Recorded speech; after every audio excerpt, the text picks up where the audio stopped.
¿Cómo están? Muy buenas noches. Mi nombre es Jaime Chincha y nada está dicho. Atención, fuentes de alta confiabilidad nos confirman datos relevantes en la lucha contra la corrupción.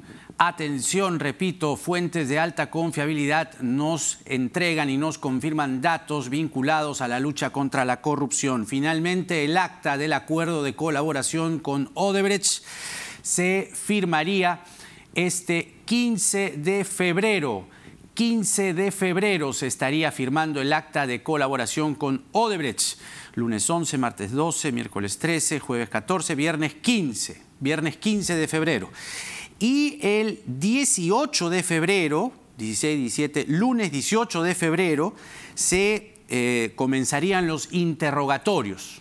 Arrancarían ya los interrogatorios con el primer grupo de directivos que, según información que hemos podido tener a la mano, van a declarar Marcos Queiroz Grillo, José Vieira Espínola, atención, Luis Fernando de Castro Santos, Sergio Nogueira Panicali, Luis Eduardo Rocha Soares e Igor Vasconcelos Cruz.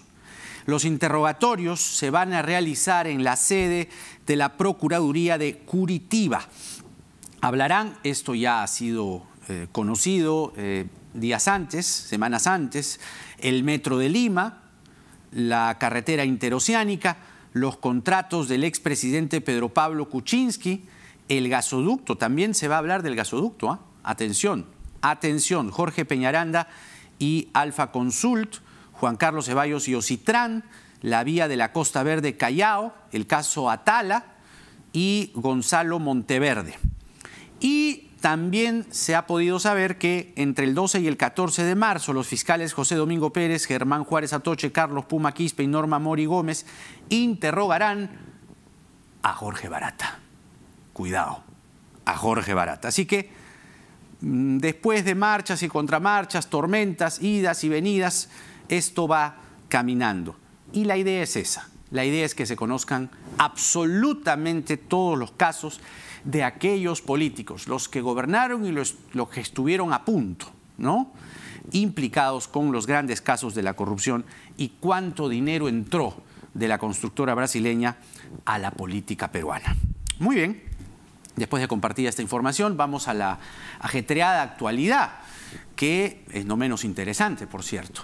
El fin de semana, la bancada de Peruanos por el Cambio, que va a dejar de llamarse así en un breve tiempo, le dio un ultimátum al presidente Martín Vizcarra para que defina su posición en torno a, primero, el plan de gobierno de la agrupación que llevó a Pedro Pablo Kuczynski a la presidencia, y si va a necesitar o no, en términos políticos, ¿no?, de la bancada que no es tan oficialista. Por lo menos eso nos lo dijo la semana pasada aquí en este estudio Juan Cheput, congresista de Peruanos por el Cambio, que adelantó, confirmó que él no se siente oficialista. Y él está aquí de nuevo con nosotros para hablar ya después de la respuesta del presidente Martín Vizcarra, porque le pidieron un ultimátum el fin de semana y finalmente el presidente Vizcarra les ha respondido. Congresista Cheput, buenas noches. Muy buenas noches, Jaime. A ver, lo que ha dicho el presidente es que no son, o él no se siente parte del partido porque llegó de invitado. ¿Cómo ha recibido esta respuesta? Bueno, como que está mal asesorado el presidente, ¿no? Yo creo que lo mínimo que debería hacer el jefe de Estado es reconocer que su posición como máxima autoridad se debe a un partido político y a una plancha que encabezó Pedro Pablo Kuczynski. Y ese partido político tiene nombre, se llama Peruanos por el Cambio. Cuando uno intenta hacer este tipo de negativas, lo único que genera es un mayor espacio de controversia, ¿no? Por una sencilla razón. No se puede desconocer la participación de Peruanos por el Cambio en el triunfo electoral del año 2016, como tampoco se puede desconocer que el señor Martín Vizcarra fue personaje protagonista del mismo, a tal punto que fue el jefe de campaña. Entonces decir, yo soy un invitado, ¿no?, cuando uno está en el poder, es simplemente repetir el error de Humala, el error de Alan García, el error de Toledo, de creer que se puede gobernar al margen de los partidos. Y ya vemos cómo han terminado. Pero técnicamente él era invitado, ¿o no? Bueno, lo que sucede es que ese término invitado no se puede hacer extensiva una plancha que esté integrada por un factor común que es el plan de gobierno. Desde el momento que una persona adhiere una plancha, pues está diciendo yo comparto los ideales de esta agrupación que se registran en un plan de gobierno.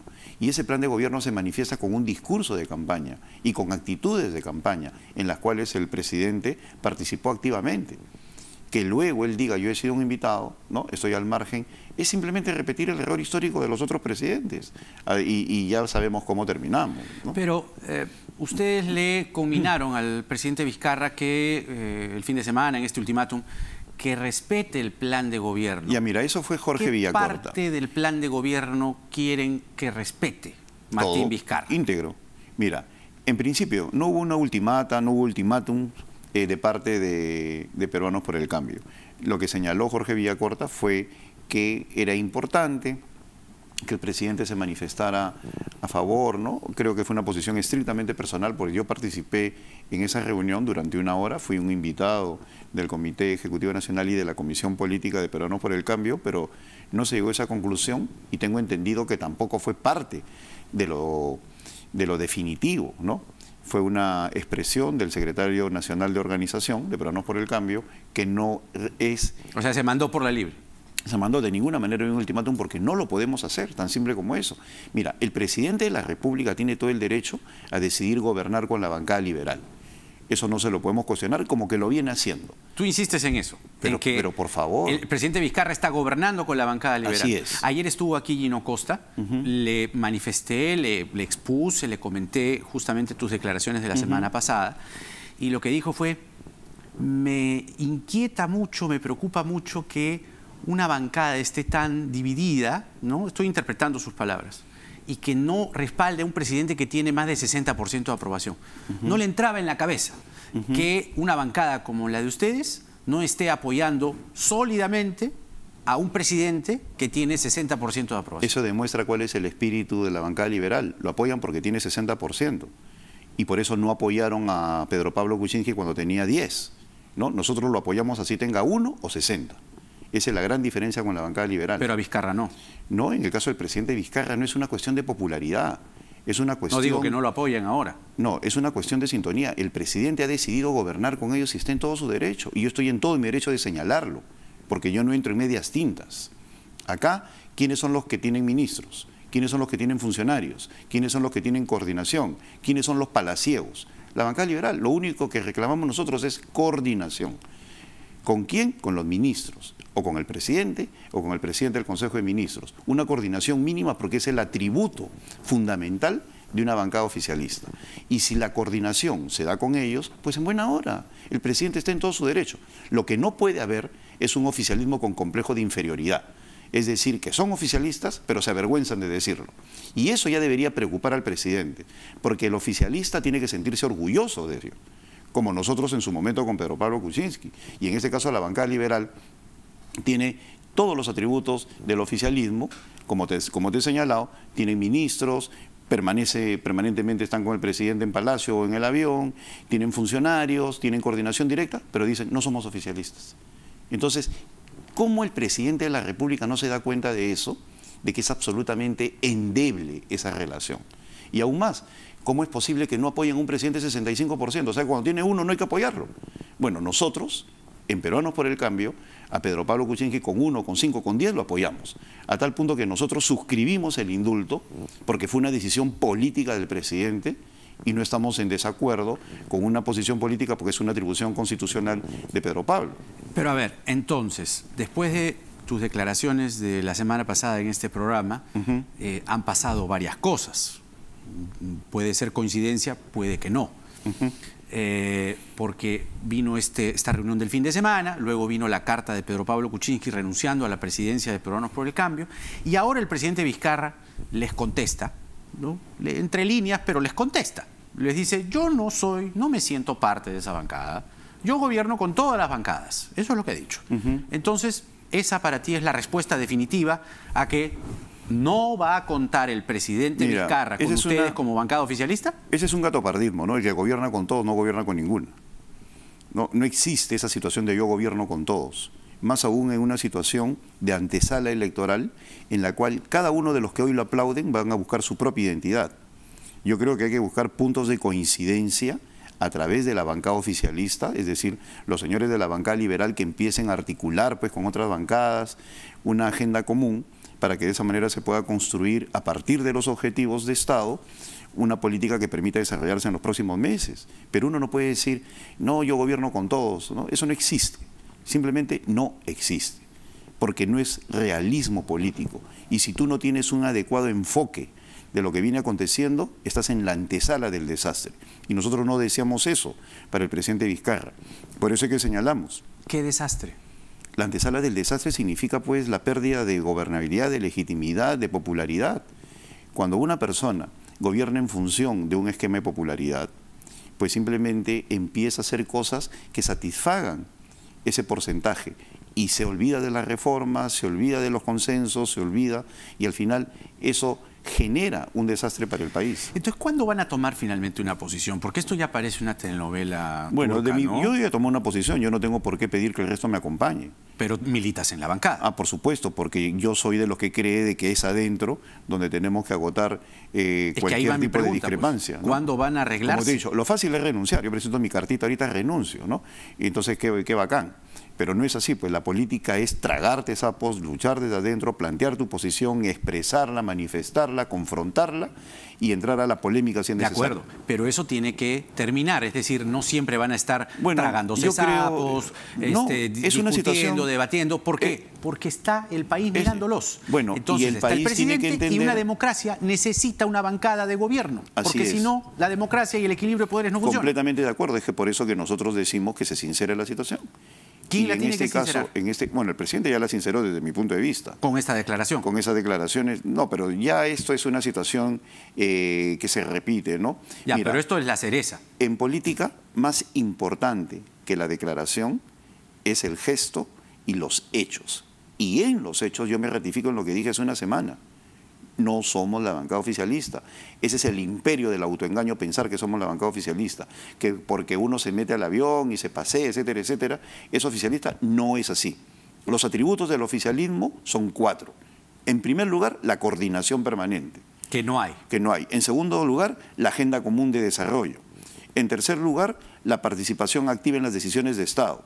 Y en cuarto lugar, cómo generamos una gobernanza a partir del convencimiento de la opinión pública con nuestros actos, nuestros hechos y nuestras declaraciones. Ese estado de ánimo que es la base de un gobierno. Y nada de esas cosas hay. Yo me entero de lo que un ministro necesita en el pleno, ¿no? A último momento. Y como bien señalaba Gilbert Violeta, el papelito lo trae un miembro de otra bancada. Eso hay que decir. ¿Qué es eso? Y ante esa situación, ¿de qué bancada? De la coordinación, o de Nuevo Perú, como ha sido en algunos casos, o de la bancada liberal. Lo ha manifestado Gilbert como dirigente del partido. Entonces, si existe esa situación, pues yo no me presto a eso, ¿no? Yo hago política porque soy político, no porque soy una persona que tiene que callar ante una situación que yo considero que es dañina para el país. Pero, a ver, te decía entonces, después de tragarse sapos, polemizar, arreglar todo a puerta adentro, el país los está mirando. Hay una democracia que necesita no solamente ejercitarse y fortalecerse, sino también visibilizarse. Y lo que se tiene a la vista es una pelea ahí que... No, yo no lo veo así. Mira, tal vez no parece que termina. Tal vez lo que sucede es un desconocimiento de lo político. Al presidente también se le ayuda sincerando la situación. Y nosotros no hemos dicho que vamos a pasar a una oposición. Por eso te señalaba hace unos instantes, y si quiere más tarde revise el video, yo digo que la bancada liberal sea la que se convierta en la bisagra con el resto de bancadas. No, y nosotros eso me vamos queda a colaborar. Entonces, y por ahí va la cosa. Por supuesto, nosotros no vamos a entrar en una óptica destructiva ni cosa por el estilo. Yo creo de que los pilares de la democracia son oposición y oficialismo. Claro. En la medida de que ambos... ¿En cuál te ubicas tú? Yo, en estos momentos, en la oposición. Tú eres un congresista opositor. Yo creo, claro, pero la oposición no tiene que verse como una fase de... Tú has dicho, los pilares de una democracia son oficialismo y oposición. Es que hay porque no existen dicen, medias tintas. Así es. No, Entonces, o eres oficialista y como oposición te conviertes en conciencia crítica, sí. no en un demoledor, no en un ciego. Se ha mal concebido la oposición aquí, claro, sobre todo en estos 2 años y medio que hemos visto una bancada. Una oposición tiene que tener un gabinete en la sombra, un shadow cabinet, decir, por si acaso en estos momentos existen discrepancias, yo creo que esto se puede hacer de una manera u otra. aún más. Yo reconozco que hay estupendos ministros, por ejemplo, el ministro de Vivienda, Javier Piqué. Ya, entonces, tú te ubicas en la oposición. Yo en estos momentos sí, porque no veo otro papel, desde el momento que no hay coordinación ni cosa por el estilo, yo tranquilamente puedo representar una posición al interior de mi bancada y decir no estoy de acuerdo con esto. ¿Y el cambio de nombre? ¿Para cuándo? Yo creo que eso es fundamental también por una sencilla razón. Peruanos por el Cambio necesita tener una propia identidad y la identidad ligada a un personaje, que en este caso es una persona trascendental, pues se trata de un expresidente del Perú, no puede continuar. Yo creo que en el Perú pero que los acabó mal, ismos... ¿no? Acabó mal. Bueno, como han acabado mal todos los que son mal caudillos. de muchos, consuelo de todos. No es eso. El problema es del Perú. El Perú está enfermo desde el momento que en lugar de partidos políticos tenemos una serie de caudillos. Acá no es Perú posible, es el toledismo. No es el APRA, es el alanismo. No es el Partido Nacionalista, es el humalismo. No es Fuerza Popular, es el fujimorismo. No es Peruanos por el Cambio, es el pepecaucismo, ¿no? O el pepecaucismo. ¿No? Entonces, pues. eso no puede continuar. Y ese es un drama del Perú. Entonces, desde el momento de que en Peruanos por el Cambio están decidiendo cambiar el nombre, pues me parece estupendo. ¿Y cuál va a ser el nombre? No lo sé. Yo creo que tiene que ser un nombre... Terna, ¿están proponiendo ahí algún nombre? Hoy día en la mañana hablaba con una distinguida periodista y hablábamos de esa terminología moderna que vincula con movimientos ciudadanos, ¿no? Con frases más que con siglas o eslogans. Es una cuestión que desde el punto de vista de la modernidad podría ser aceptable. En todo caso, dependerá de Peruanos por el Cambio, ¿no? Ahora, eso tiene que pasar pronto, ¿no? Sí, después yo creo de la que carta de PPK, sobre todo ayer. Yo creo. Ahora, la carta tiene un elemento desde mi punto de vista importante, que es el complot, en primer lugar. El reconocimiento público de que ha habido un complot, ¿no? ¿De quién? Eso es lo que hay que averiguar. Algún día se tendrá que saber quiénes son esos complotadores. Bueno, lo que sucede es que dejando de lado, mira, el complot no es solamente una situación externa, el complot se define como tal desde el momento que tiene colaboradores adentro. Entonces, ese complot... Complotaron contra PPK. Él lo señala en su carta. Desde dentro. Es que el complot no funciona sin aliados, ¿no? Implosiona, porque existe un nivel de coordinación. Eso en algún momento se tendrá que determinar, ¿Vizcarra ¿no? complotó contra PPK? No he dicho eso. Te estoy preguntando. No lo sé. Pero la palabra complot ya es una palabra grave que amerita que se investigue. Y si no se investiga, igual va a salir a flote, ¿eh? No tengas la menor duda. La desclasificación de información de parte de diversos protagonistas es algo que está surgiendo por su propia madurez. O sea, pasan los días y surgen nuevas voces, personas, yo conversé, yo hablé, etcétera, etcétera. Entonces, al final, todo va a salir a flote. ¿Y le crees a Jenny Vilcatoma cuando hizo esa afirmación de que se reunió con Mamani el día de la juramentación de Vizcarra? Bueno, ¿Entre Vizcarra y Mamani? Hay dos partes ahí, ¿no? Una, la denuncia constitucional, que puede ser válida, un congresista lo puede hacer, y la otra, el hecho. No encuentro sustancia en la declaración. ¿No? Lo que sucede es que ella tendría que sustentar mejor su aseveración, ¿no? En estos momentos lo cuento muy epidérmico. ¿Pero crees que hay un hilo que se puede ir jalando? Eso sí, no tengo la menor duda de que hay un hilo conductor que no necesariamente se debe relacionar con el presidente, sino con personas que con sus actitudes, sus intrigas, su tratar de separar al partido del presidente colaboraron en esta situación. Porque yo creo que el principal daño que se le hizo a Pedro Pablo Kuczynski fue separarlo de su partido, para casualmente tenerlo aislado, ¿no? En un universo de tecnócratas que no entendían lo que era la política, que creyeron que al fujimorismo no había que confrontarlo. Mira, cuando yo confrontaba al fujimorismo en agosto, septiembre, octubre del 2016, ahí están los titulares de los periódicos y las columnas, ¿no? Está dinamitando los puentes, está haciendo esto, el otro, ¿no? O sea, lo que luego reclamaron y luego aplaudieron, en un principio lo negaron. Entonces, ese afán de separar al partido del presidente fue la etapa número 1 del proyecto llamado complot contra Pedro Pablo Kuczynski. ¿Ahí tiene algo que ver Mercedes Arauz? No, yo no quisiera señalar nombres, no veo por qué se le menciona. Lo que sí te quiero decir es de que hubo, lamentablemente, o por ignorancia política, o por desánimo, o por colaboración, o por lo que sea, un afán de separar al partido de Pedro Pablo, y ese fue el componente fundamental en la caída final, en la renuncia del presidente. ¿Qué te ha parecido su carta, su retiro, digamos, o la formalización de su retiro? En realidad él ya se había retirado hace buen tiempo, pero en la carta, además de expresar entre líneas este dichoso complot, que algún día conoceremos la historia, porque igual es fascinante conocer una historia así, él ya, vamos, formaliza un retiro. Él renuncia... ¿Te parece justo el retiro de PPK en esos términos? Mira, él ya es un expresidente del Perú y lo será siempre. Ocupa un lugar en nuestra historia importante. Es la renuncia a la presidencia del partido, pero no la renuncia a la historia del Perú. Él ya ocupa allí un lugar importante. Lo que creo yo es que el presidente Kuczynski debe ya separar de su entorno a los abejorros, ¿no?, que están ahí, ¿no? Olvídate del partido, aléjate del partido, que están y que son los que le hicieron daño en su momento cuando presidente, cuando le decían renuncia, que se cae el mundo, y los que ahora siguen pululando buscando de que se aleje del partido. Esos son los que le hacen daño y el presidente sabe quiénes son. Y además, en la definición del intrigante... ¿Qué presidente? ¿Te refieres a Kuczynski? A Pedro Pablo Kuczynski. A Pedro Pablo Kuczynski. Además, cuando se menciona allí en la carta la intriga, bueno, la intriga es fácil de identificar. Dime quién te indispone con otros, ahí tienes al intrigante, ¿no? Y la clásica del intrigante es decir al intrigante, ¿no? Así como el ladrón dice al ladrón, el intrigante dice al intrigante, ¿no? Entonces, esos válidos, esa gente que lo rodea, creo que el presidente debería desprenderse de ellos, ¿no? Bueno, pero a ver, tampoco es tan difícil, ¿no? Porque no son muchos. Yo digo, mientras te escucho estoy anotando nombres, viendo rostros y además recordando hechos, ¿no? Por ejemplo, a ver, Mercedes Arauz y el grupo más cercano a PPK mandó a Vizcarra a Canadá.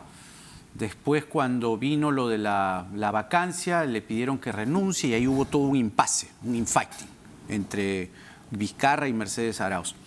Y otro que anda también muy cerca de PPK es Gilbert Violeta. ¿Tibio? No lo sé. Mira, ¿Frío? no he traído un termómetro, pero en todo caso lo que sí te puedo señalar es que los hechos, los nombres de los protagonistas, las acciones, la evidencia fáctica saldrá a flote.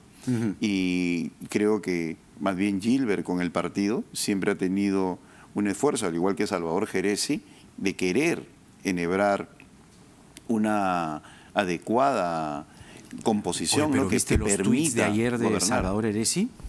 ¿El tweet? No, no lo he leído. ¿No lo viste? Sí, claro, le agradecí a PPK por formar partidos jóvenes y todo, pero los memoriosos aquí sacaron un tuit del 2018 que hablaba de la plata de PPK que había recibido de Odebrecht. Es que, no, pero lo que sucede es que también hay que ver el contexto, ¿no? ¿Entiende? Mira, las redes sociales te permiten de manera muy rápida ver lo que escribiste hace un año, 2 años, pero se olvidan de un componente fundamental, el contexto, ¿no? Es como cuando uno lee historia y juzgas pues el medioveo con los ojos de la modernidad. No, esto no es medioveo. Mira, a ver, vamos a ver, lo tienes, ¿no? Vamos para que Juan recuerde los tweets de Salvador Heresi. A ver, ahí está. Este es el de agosto del 2018. Mira, reitero que no he cometido falta alguna e insistiré en mi pedido de someter a disciplina y expulsar a Pedro Pablo Kuczynski de Programas por el Cambio por haber recibido dinero sucio de Odebrecht. Allí sí que hubo delito por millones de dólares en perjuicio del Perú. Fecha 13 de agosto del 2018. Esto fue cuando salió el audio de Salvador Heresi con César Inostroza. Y Lombardi y otros salieron a decir que se sanciona a Heresi, incluso que se lo separe. Ese fue el contexto. Claro, esa es una pero respuesta... se fue directo a la yugular a PPK, pero Salvador Heresi, el otro, ahí está. Mira. Este es con todas las pruebas de que PPK amigo recibió millones de dinero sucio de Odebrecht. Me preguntó por qué a él no se le abre un proceso disciplinario de expulsión y se le suspende su militancia de inmediato. Esto fue lo que escribió también el 13 de agosto del 2018. Y el que escribió ayer fue este. Gracias por todo lo bueno que nos diste. Gracias por promover que nuestra generación pueda impulsar ese gran partido orgánico, programático y con un ideario humanista en favor del Perú. Este es un momento solo de gratitud. Hemos llamado en honor y en rigor a la verdad a Salvador Heresi, pero él ha preferido no declarar. ¿A cuál Salvador Heresi le crees? No es medioevo, ¿eh? Esto No, es ahorita acuerdo. nomás. Todo el mundo tiene su Mr. Jekyll y su Mr. Hyde. ¿Cuál es? Bueno, el Jekyll es el de... Bueno, lo que... agosto. Claro, yo comprendo que en ese momento, Salvador, que es mi amigo, estaba pasando un mal momento como consecuencia de las acusaciones que y le lo que hacían, dijo ¿no? que Y disparó contra el presidente. Pero también soy consciente que posteriormente el mismo Salvador se daba cuenta que había sido demasiado agresivo con Pedro Pablo. pero En que todo caso, reculó, digamos, bueno, en todo caso, se rectificó. la evolución es saludable, ¿no? Y si en estos momentos hay un agradecimiento, yo creo que es una evolución que él podría explicar mejor, ¿no? Claro, pero digamos, con tweets así como los de agosto, no es que PPK pase a la historia. Mira, a veces la política es emocional, por eso es importante tener la cabeza fría en política. Lanzar un tuit puede ser tu condena a posteriori, y en ese sentido yo no culpo a nadie, ¿no? Porque sé perfectamente que la emoción a veces nos puede llevar a la sinrazón o a la exageración, y sobre todo afectar a algunas personas. Lo positivo es que luego de un tiempo hay ese cambio en Salvador y él es con lo que me quedo, ¿no? Bueno, te quedas con el presente. Ahora, como congresista de la oposición, porque tú has dicho que acá esto se sostiene en oficialismo y oposición. Tú has dicho que esta noche que eres un congresista de la oposición. Como congresista de la oposición, ¿cuáles van a ser tus acciones en estos 2 años y pico que quedan? Bueno, yo creo que lo fundamental es hacer una especie de gabinete en la sombra que permita controlar el trabajo ministerial y obviamente aportar cuando sea necesario. Es una figura británica, ¿no? Claro, que lamentablemente ha quedado en desuso en el país. Yo creo que los parlamentos tienen que tener los respectivos alter egos de cada ministro para poder señalar los desvíos, los aciertos y las ausencias, ¿Quiénes ¿no? conformarían ese gabinete en la sombra? Bueno, tendríamos que ver. Yo creo que en la bancada, por ejemplo, en Peruanos por el Cambio, Gilbert Violeta bien podría encargarse de todo el aspecto vinculado al ministro de Justicia, ¿no? Ya que Gilbert Violeta es una persona que maneja ese tema. Un ministro de Justicia en la sombra. Claro, ahí tienes Gilbert Violeta.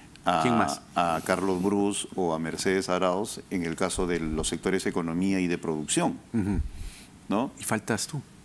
Bueno, yo podría colocarme en trabajo, ¿no? En general en otros tópicos. Salud también me interesa, infraestructura, transportes y comunicaciones, educación, que creo que está aletargada totalmente. Creo que la educación no tiene el ritmo que debería tener para pensar en un país de cara al 2021. Es decir, a veces el acicate es fundamental para que de esa manera los ministros entiendan que sin tener enemigos al frente ni adversarios, hay personas que discrepan de sus posiciones y como consecuencia de esa discrepancia que ha estado tan ausente en estos 2 años y medio iniciales, pues ellos pueden empezar a trabajar de una manera distinta, ¿no? Y mejor. Lo peor es la ausencia de crítica. ¿Crees que ahora no hay crítica? Es que hay una complacencia generalizada. Y al político le corresponde cambiar el rumbo de los acontecimientos sobre la base de una crítica constructiva y de esa manera de un cambio de actitud. Cuando hay una complacencia generalizada como la actual, el resultado es la mediocridad, crecimiento de 2-3% que no llevan a ninguna parte. Entonces, sin que eso constituya una crítica al gobierno destructiva, constituye sí un reclamo necesario de un grupo de políticos que queremos lo mejor para el país. Y eso creo que es lo fundamental. Bueno, lo que está claro es que Vizcarra no va a gobernar con el plan de gobierno que ustedes reclaman que debiese trabajar en lo que queda del quinquenio. Ese es otro aspecto fundamental, ¿no? Yo siempre he defendido la bicameralidad, el presidente no la quiere. Siempre he defendido la reelección, el presidente no la quiere. Soy de los que piensa que el presidente Fujimori no debe estar en la cárcel, debería estar en un arresto domiciliario, por ejemplo, y para eso hablábamos en la campaña de la posibilidad de presentar un proyecto de ley para que el expresidente Fujimori tenga un arresto domiciliario. No quisieron los de Fuerza Popular, pues. No, y también ahí el ministro de Justicia ha dicho de que tiene que estar en la cárcel y cosas por el estilo. Yo discrepo con eso, con esa posición del gobierno, que es la posición de Verónica Mendoza, ¿no? De la bancada liberal, ¿no? De que tiene que estar en la cárcel. Yo creo que en el Perú tiene que haber una gigantesca reconciliación. Una reconciliación basada no en quién tiene que estar en la cárcel, sino de qué manera unimos objetivos comunes para pensar en un país que aprenda a pasar la página. Ahora, no pero con Odebrecht eso es bien difícil, ¿no? Con Lavajato y todas las confesiones que se vienen y las pruebas que se vienen. Mira, Lavajato va a ser una gigantesca lavandería política en el sentido de que al saber quién es quién tienen que salir del escenario. Y desde ese punto de vista es positivo. Esa purga que sea consecuencia del conocimiento de quién es quién en el país que ha recibido coimas va a ser necesaria. Lo que no hizo un cambio generacional lo va a hacer un cambio judicial, ¿no? Es decir, a partir del testimonio, tales personas recibieron coimas, pues tienen que desaparecer del escenario político y eso va a ser positivo. ¿Crees que la situación del presidente Vizcarra, que no estamos hablando ahí propiamente de una coima como tal, comparada o equiparada a los otros casos, pero sí de dinero a cambio de su empresa como proveedor, que no lo dijo, que lo ocultó y que ahora viene digamos, una investigación preliminar en el Congreso de la República. El propio presidente ha pedido que vayan y lo interroguen a Palacio. ¿Tú crees ahí que se le puede complicar las cosas al señor Vizcarra en el transcurso, en el mediano plazo, digamos, o no? Los hechos favorecen al presidente. El presidente ha estado en una empresa inactiva desde el año 2008, no ha tenido contrato con el Estado, él no era funcionario público y por otro lado él ha manifestado su completa disposición a ser investigado. Yo no creo que esto afecte al presidente de la República porque no existe delito y por otro lado considero que la acusación constitucional es absolutamente incongruente con lo que dice nuestra Carta Magna, que el presidente no puede ser juzgado durante su mandato, ¿no? Ya, entonces por ahí no ves, digamos, mayor problema. Y en buena hora, porque no se puede tampoco estar acusando al presidente por quítame esta paja. Yo lo critico por su posición política. Yo lo critico porque creo que el gobierno tiene que sacudirse. Pero no voy a inventar... ¿Sacudirse de quién o quiénes? Sacudirse en términos de que despierte para que algunos ministerios aceleren su performance. Pero de ninguna manera voy a ponerme de parte de aquellos que inventan acusaciones constitucionales para perjudicar al presidente de la República. Ahora, cuando dices, ya viene un instante Rosario Sacieta, ya vienen unos instantes en el programa, cuando dices y reclaman ustedes que Vizcarra gobierne con el plan de gobierno, es un reclamo válido. Sin embargo, si te pones una mano al pecho, ¿tú crees que Kuczynski o Peruanos por el Cambio ganó por el plan de gobierno? Bueno... No, pues no ganó por el plan de gobierno, ganó por el antifujimorismo y esos 40.000 votos que hicieron la diferencia. Hay algo que se llama honrar el compromiso electoral. Y en el país, el hecho que no estemos acostumbrados a honrar el compromiso electoral no significa que esté bien que desconocer el plan de gobierno. Si nosotros estamos planteando que el plan de gobierno sea la base de las políticas públicas en el país, pues no solamente estás honrando un compromiso electoral, sino que por otro lado estás dando un derrotero, una conducción, un norte, que es lo que creo yo está ausente. Decir vamos a luchar contra la corrupción no es ningún objetivo, es una generalidad. El cómo lo haces es otra cosa. Entonces, es fundamental determinar un conjunto de políticas públicas que nos permita crecer como país. Bien, Juan, como nos quedaríamos largo tiempo, siempre es un gusto conversar contigo sobre cosas políticas. Además, ya formalmente te has puesto en la vereda de la oposición, sin que eso sea una cosa destructiva. Simplemente uno tiene que saber ubicarse en un espectro u otro. Entonces, tú esta noche te has ya confesado un congresista opositor al gobierno de Martín Vizcarra. No soy oficialista, soy oposición. Así es, claro. Si no eres una, eres otra. Si no eres blanco, eres negro. No hay medias tintas contigo, eso es lo bueno. Por eso siempre es un gusto conversar contigo. Hasta la próxima. Gracias. Juan Cheput, congresista de la oposición. Así lo ha dicho esta noche.